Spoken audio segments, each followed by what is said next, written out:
Hello there! I figured since I've been an actor for so long that I'd give you 3 of my favorite movies from the past few years. It's a beautiful night, so let's talk about horror. So the first movie I want to talk about today is The Wailing, or Gokseong. This is gonna be a real treat, me trying to pronounce all these names, because I didn't Google a single one on how to pronounce it beforehand, so yay. Here's its original title. I'm not gonna try to pronounce it, but I honestly had one of the best movie watching experiences of my life watching this, even though it started off a little slow and weird. It's actually really hard to place this one within one genre because it's kind of all over the place. Some parts are really funny, some are dramatic, some scary, and some just downright confusing, but also real. The Wailing is a 2016 South Korean drama film directed by Na Hong-jin about a policeman, his family, and a bunch of super disturbing, unexplainable murders that are happening in his village. Also, there is a peculiar Japanese man living in the woods, but more on that later. The movie opens with a religious sentence, like a lot of horror movies do, this one basically being a warning stating that if you are religious, this will scare every part of you, which I'm not religious myself, but I understand. Although, I do think it's perfectly disturbing either way. I absolutely love everything about this movie, from its confusing, awkward humor to its incredible, dramatic overacting. I actually caught myself laughing out loud at this thing, and not a lot of horror movies can do that well unless they're half comedy, which this definitely isn't. And I honestly do think that most of the acting was excellent. It was just a little over the top every now and then. And finally, we have arrived to talk about the ending. Yes. So after almost 2 hours of mixed genres, the movie remembers it's sort of supposed to be a horror and makes for one of the most nerve-wracking and distrusting 45 minutes of my life. So I think this movie is worth a watch just to experience that. The way you as a viewer get thrown back and forth between who to trust and what to believe is truly brilliantly written. So this is not a movie with a lot of gore or jump scares, it's much more psychologically eerie. It's made to scare your mind, not your eyes. So I've seen this movie more than a few times by now, and I can absolutely assure you that it's also worth a rewatch. There was so much I missed, and I showed it to a friend of mine, and he didn't like it at all the first time he saw it because he was expecting something else, and I forced him to watch it again with a different mindset, and he loved it. So just keep an open mind and please don't expect anything. Just watch. You're being told a story. The Japanese man in the village is played by Jun Kunimura, who is a Japanese actor that's been in a lot of great horror movies before, like I Saw the Devil, Kill Bill, and of course Takashi Miike's Audition and Ichi the Killer. And this is actually his first Korean movie in his 35-year-long acting career. To me, this movie was uniquely terrifying, and without a doubt one of the most significant films in the horror genre in recent years. And I really loved how you can almost see evil taking over the little girl's eyes. So the critique a lot of people seem to point out about this movie is, first of all, its length. If you don't want to spend 2.5 hours watching this village and these murders, don't. I actually found myself checking the time during the movie, only to be relieved at how much was left.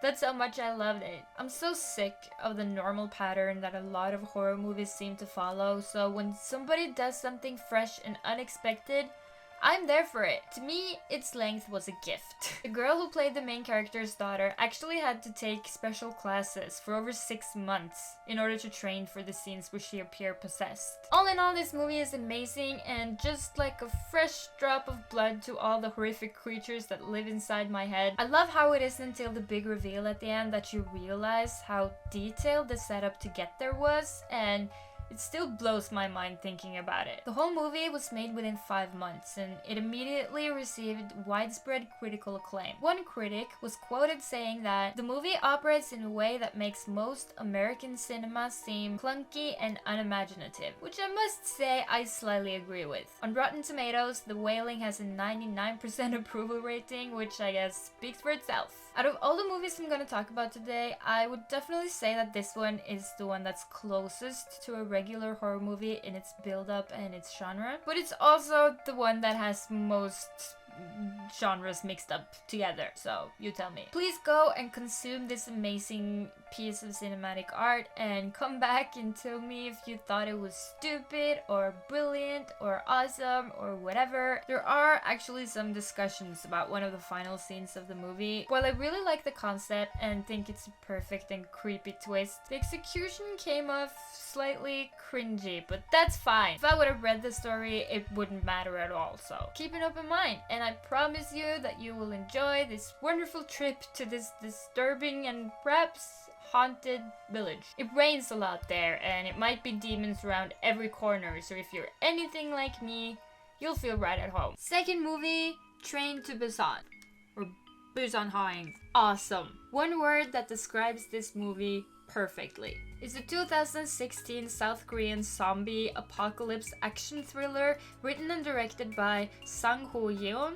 And if that doesn't sound awesome to you, I don't know why you're watching this. My panties are on fire. This movie is so awesome. That said, it's definitely not perfect, but I guess as far as entertainment goes, it almost is. It's fast-paced, funny, scary, and action-packed. I don't really like zombie movies that much, which some of you might have noticed since very few have made my lists, but even so, I guess this is my favorite zombie movie, and the word zombie is actually only mentioned once in the entire length of the film. Every time someone creates zombies on screen, the rules are different. Sometimes they're fast, sometimes they're slow. In this case, they're extremely fucking fast, which is terrifying, but well done. I like the fast ones better. We follow a divorced workaholic who is struggling to connect with his daughter. She wants him to take her to see her mother on her birthday, which require travel by train. And as you might have guessed, that's where hell breaks loose. Most of the movie takes place inside the train, which I think is brilliant because of the claustrophobic effect and generally added stress of being trapped somewhere with the enemy. It creates a great original atmosphere that separates it from the huge pile of existing similarities. Or at least that's my opinion. This movie is also a mix-up of genres, and it truly delivers on all emotional aspects. I hope this will become the new standard for modern horror. So Train to Busan is a top-notch zombie movie with hectic action,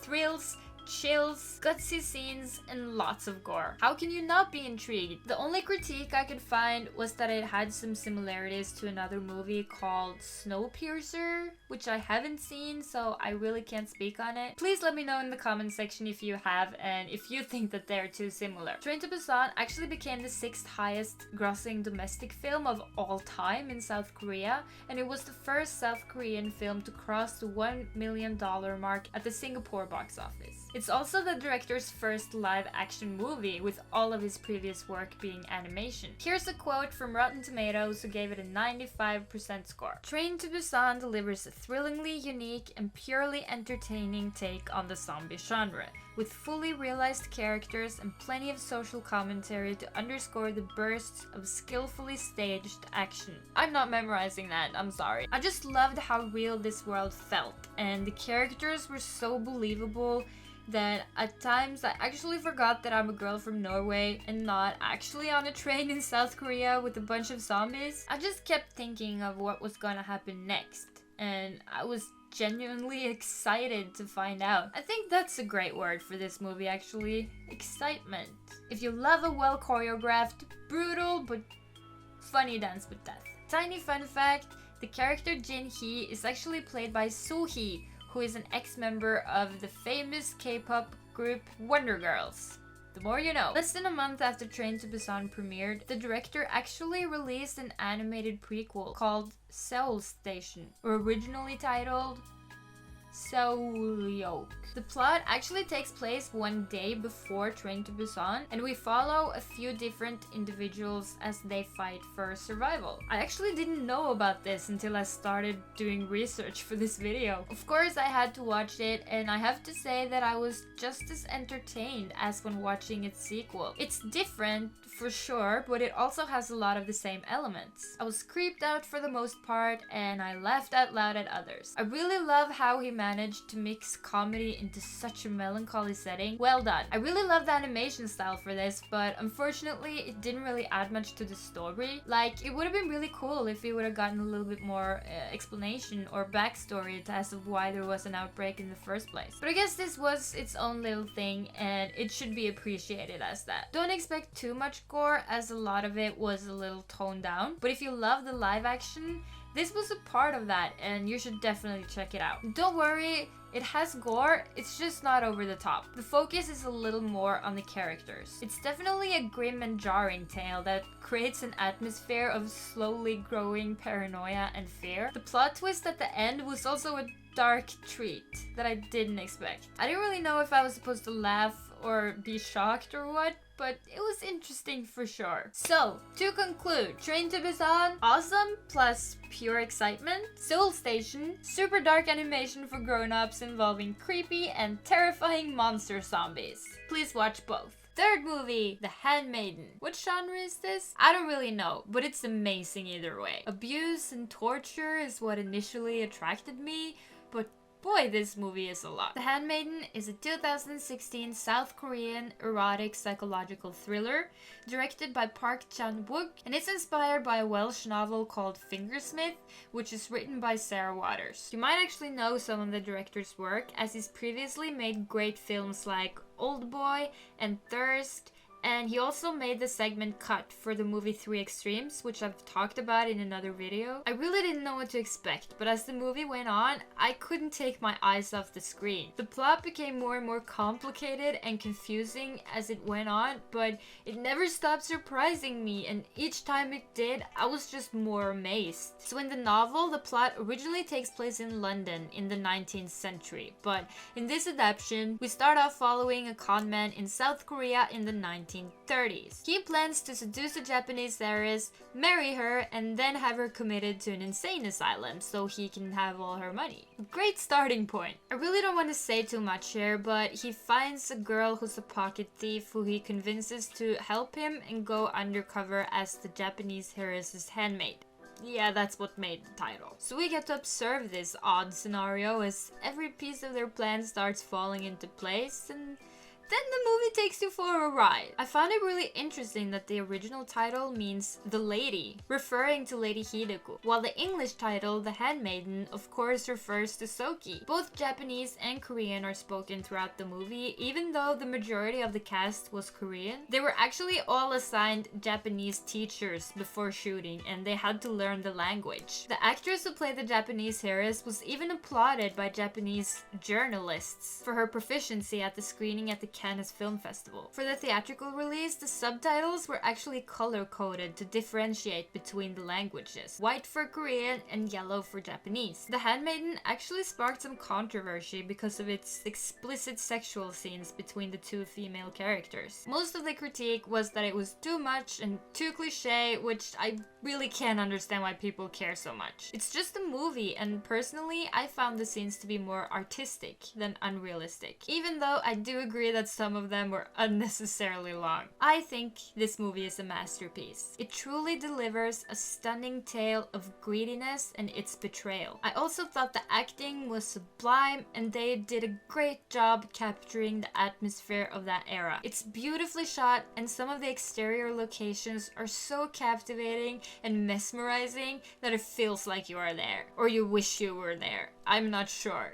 Researching this, I also discovered that there is a BBC series based on the same novel that was televised in 2005. I have no idea if it's any good, but on IMDb it actually has a rating on 8.0, and on Rotten Tomatoes it has an average rating of 4.2 out of 5, which isn't bad. Before filming the Korean version, the director actually sent the entire script to the original author of the novel. She said she really liked it, but that it would be more appropriate to say that it was inspired by her novel instead of a full-out adaptation. So apparently the characters and a lot of other things were altered for the movie. For one, I don't think that the book has a torture scene, so taking some liberties there. I don't know if the BBC series is more or less accurate because, like I said, I have not seen it. or read the book, so I don't know. But Sarah Waters definitely deserves a lot of praise for both of these medias coming into existence. Please tell me if you have read the book or watched the BBC series and tell me what you think. So this is not important, but I just want to mention that a lot of the erotic art presented in the movie are actually real artworks. Like the painting, The Dream of the Fisherman's Wife, shown in part 1, which is the work of a Japanese artist that lived during the Edo period, and the pornographic story that the aunt reads in part 2 is an excerpt from a Chinese erotic classic called The Plum in the Golden Vase. In one of the last scenes, as some might call the infamous basement scene, there are a lot of shelves with jars with weird things in them. One of the jars has a live octopus in it, and this is actually an intentional homage by the director to Oldboy, where the main character had to eat live octopus in a very not so appetizing sushi scene. All in all, I think this is a movie you need to experience, and I think it's such a shame that so many have missed it already. Hopefully me making a video about it can inspire a few more people to check it out, and I promise you, you won't be disappointed. So this was completely random, but all of these 3 movies are from South Korea. They are all from 2016. They are all over 2 hours in runtime. They all have a bundle of genres mixed together. They all received critical acclaim internationally, and I couldn't find any plans for any of the remakes. Or at least that's what I thought. Until I learned that James Wan, the man who gave us Saw and Insidious and The Conjuring, is planning to produce a remake of Train to Busan. The script will be written by Gary Doberman, who previously wrote It, Annabelle, and The Nun. Oh god. James Wan also produced that one, just so you know. Anyway, I'm definitely interested to see what they're gonna do with it. Watching the first Saw movie with commentary is seriously one of my favorite things to do in the whole world. Everything is so low budget and unplanned and random that it's a miracle that it became the masterpiece that it is. So for that, I guess currently my curiosity is supporting this remake. Not that I think it's necessary when its original is what it is, but maybe he's planning to take the story in a different direction. And everyone always wants to know what happens to your character after he crawls out of the bathroom. What do you think? Do you have an opinion? Tell us your take on it. What did Lawrence do? Look, I mean, look, let's face it, guys. He's severed a whole leg off. I mean, there's just, you know, the loss of blood alone, even with that pathetic tourniquet he's made with his shirt, it's a wrap. He's not going to get 2 blocks. Anyway, I hope you enjoyed this video. Leave a like and comment and subscribe if you want to see more. And hit the bell notification if you have a cat.